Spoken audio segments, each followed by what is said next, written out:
and welcome back to the Go-Karts and Good Times YouTube channel. Today should be a fun and easy one because I'm finally going to be installing a catch can and a real cold air intake on my car. As you can see here, I've got a pile of parts that I've been accumulating over the past month and a half or so. If you're new to the channel, this is my 2007 Impreza 2.5i. It does already have a cold air intake. If you've been keeping up with the channel, you should have seen me install this. But as you can see over here, I have a pile of new parts to install on it.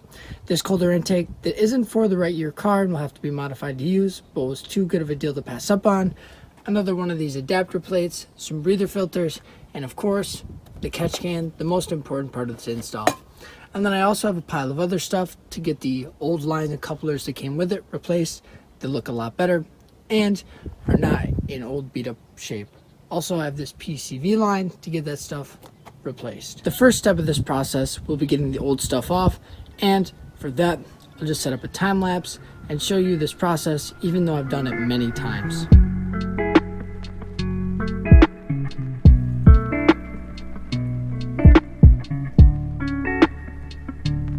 With all the old stuff removed, I can now start test fitting where I want the new stuff and figuring out where I want to mount brackets and run the lines. And because I didn't buy a kit specified for the car, this is really just a bunch of trial and error. With the first part installed, you'll already see that it's meant to mount somewhere on a different car, but it interferes with the strut tower on mine, so I think I'll have to do a little bit of trimming to get this to sit where I want it. The other big issue with this kit not being meant for mine is that I have to sneak this in somewhere because the piping does not have a spot to mount the airflow sensor.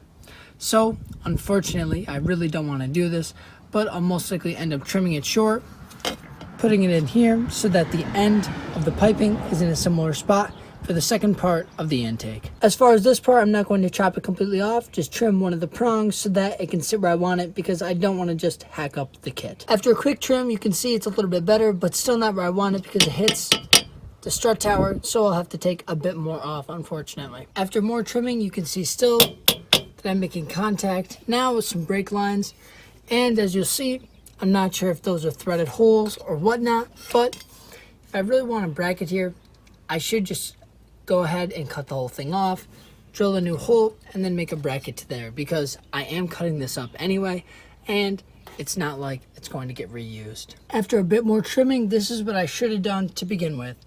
I have a little notch here to go around the brake lines, and I have a hole drilled in the perfect position so that I can do a little right angle bracket, get a bolt in here, and get a nut and a bolt in here to get this thing secured so that it actually has a mounting point in the correct spot, especially considering this is where it originally would have been mounted on the correct car. It appears that these holes were once threaded, so I'm just running a tap through them to get those threads cleaned up so that I can get some kind of anti-seize in there or something to stop the slight amount of rust that's starting to form on them. I only need to use one of them, and I have to find a piece of angle to use for the bracket, but then I can actually get that first piece mounted up. Here you can see the rough little bracket I made, and now we bring this down to meet it, and now I can mark where I want the hole drilled. I know it doesn't look like much, but this will be perfect for what I need it for.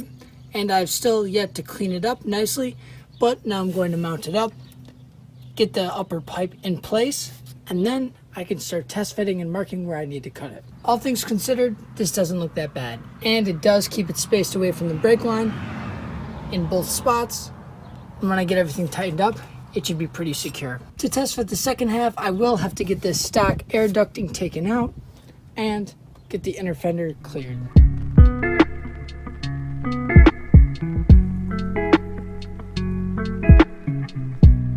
With that stuff out, you can see where the end of the cold air intake actually goes up in the fender. Finally, I managed to get the second piece on, or at least in place, because it is misaligned. I'll have a fix of this later. And you can see the filter through the fog light hole sitting right here, or up from the bottom, sitting right there in the middle of this fender well. As you can see, this pipe is here and has to go over that way to mate up with this one. And I want to get this rotated up as much as possible to keep it off the ground or keep it away from water on the road. So with the zigzag in that mass airflow sensor connector, I'll have to go like this and that. And this right here is exactly what I mean by that. Before I get anything fitted up, I am going to trim this down so that it is the exact same profile as the actual housing itself, cleaning things up one step at a time. It's still not perfect, but at least you can see that it follows the profile of this coupler here, and the holes I had to drill and the weird universal fit ones last time are still ugly. And now that is way nicer than before. Now, looking at what I said earlier, I do think the best position to place this would be here, like this, because if you look at the offset of the pipes, where they want to sit, and the position of this pipe with my bracket, and how it fits around the brake lines, I do need to bump over a little bit, and I'd rather have the sensor on this side anyway, instead of doing it like this. So, I'm going to mark up this pipe and get it cut, the most painful part of this process. This means that now I can figure out the runs for the valve cover vents and start looking at the placement of my catch can. As far as getting the catch can mounted up, I'm electing to drill holes in this part of a bracket that's not being used and bolt it with some M6s because I hate using self-tappers, and it'll be a more secure mount anyway. Though there is only room for one M6 bolt, I did end up drilling both of the holes, and I was afraid of this happening, but so what? This bracket wasn't being used, and I didn't really have to make the holes in the catch can bracket much bigger, and that's not going anywhere with one bolt. Now I'm going to get that temporarily in place and start running lines. Here's the gist of things. You cannot actually tee together these two lines because this is a free-flowing exhaust, and this is a metered vacuum line by the PCV valve. So I cannot tee them together and use them as the in for my catch can. What I'm instead going to be doing is using the vacuum line that goes directly into the intake, and that's what the catch can will be connected to. To get the air from that free breather line recirculated, I'll use a T into one of the valve covers with a filter on one end, that line on the other end, and the valve cover over here. This means that that air will be allowed to go back into the engine. Any oil that goes out that way will also be able to flow back into the engine, but there will also still be a fresh air intake. As far as the other valve cover, I'll probably just do a free filter, one of those little ones that I ended up picking up for this project anyway. This pretty much means that I'll be capping off all the nipples on this intake, which is alright because the valve covers will still be getting a fresh air source, and there will still be recirculation of air via my own lines, avoiding the intake, which isn't necessary anyway. That being said, I'm just going to start running lines, and I'll update you at the end of things. I had to make a quick run to the store, so I'm running out of daylight, but I should have plenty of time to get this finished up quickly.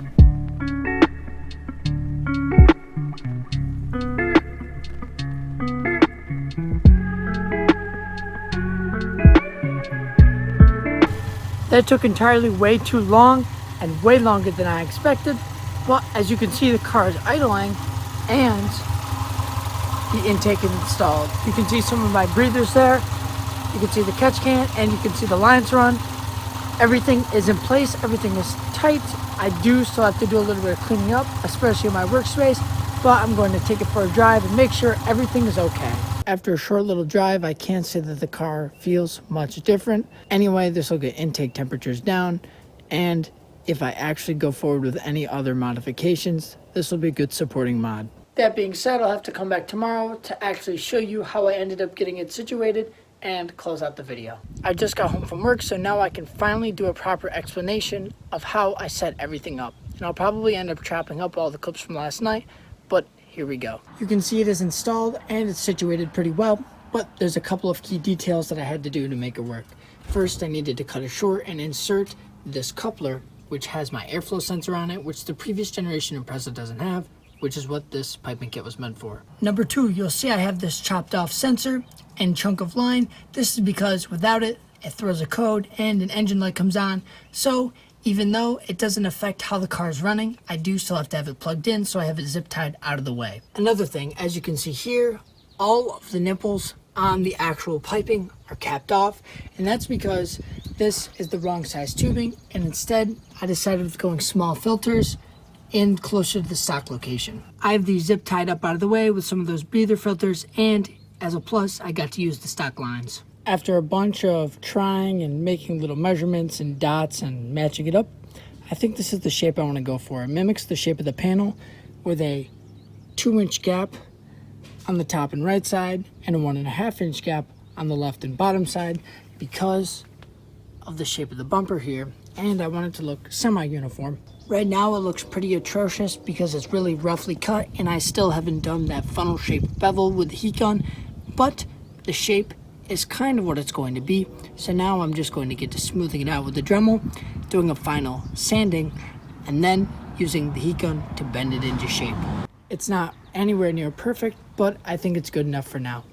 I did all the bending by hand with the heat gun, and the shape is just a little bit of Sharpie drawn on some blue tape and cut out with the Dremel, so it's not going to be perfect either way. At some angles, it actually looks pretty good. At others, you can see the flaws of it all, but either way, it's better than not having one there, and eventually I'll probably get that fog light cover anyway, so it's a good middle ground, and it's not that bad, all things considered. From a good 10 feet away, it doesn't look bad at all, and like I said, I was really just trying to get everything in the car and working this video, and I did achieve that. More cosmetic improvements are to come in the future because the car really doesn't look great as far as paint and condition of body panels goes, but this is functional and that's all I'm going for. Like I said, as far as function goes, it'll let in plenty of air for the new filter and cold air intake.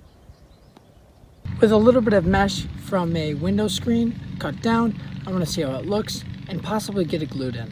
I'm not usually a fan of when body kits put big pieces of mesh in any open gap, but I think in this case it makes a very unfinished, rough looking piece look more official, and like I said, it'll keep debris out and help protect the filter more, so I'll just get that attached with a little bit of hot glue. I've got it all glued up, and you may think, oh, it's only hot glue, that's probably going to fall off on the highway or when I pressure wash it, but believe me, this isn't going anywhere. Mesh fully installed, and after another drive, I can say confidently that it hasn't moved whatsoever, and it may be a bug magnet, but at least it'll protect the filter, and it looks better than it did with just that gaping hole. It's been a while, but I'm finally getting around to editing this video, and I did want to show that the catch can is working as intended. When this fills up, I can just make sure it looks clean and then dump it back into the oil, which has also been staying at a very reasonable level, and I haven't noticed any drop in it since I did the last oil change on the car. As far as the way I decided to zip tie this random sensor, whatever, out of the way, and ran my little breather lines around to not use the intake as the primary means of air getting into the valve covers, everything seems to be working out all right. There's no weird drips, there's no extra oil anywhere, and the car seems to run just like it did before. The cheap air oil separator that I decided to get does also seem to be doing its job just fine, so I'm satisfied with it, especially for the price. It's a somewhat random rainy day, but I finally have the video edited and I'm here to close it out. Just like with the SSR video, I did end up editing a bit after I actually got those clips done and they sat for a while, but the reasons for that were kind of out of my control. But that's not what this video is about. I'm here to tell you that I've had no problems with my little bumper scoop and any of the new cold air modifications, and that the catch can continues to pick up oil that otherwise would have been burned by the car. In any case, it looks good, it runs well, and I'm happy that I was finally able to complete this modification, especially for so inexpensively. Which brings me to the video's end. Hopefully you enjoyed it or got something out of it, saw this as an example of how you may want to do this to your car yourself, or just enjoy the content. But either way, this is me signing off, and hopefully you'll stay tuned for future content on the car and other projects on the channel.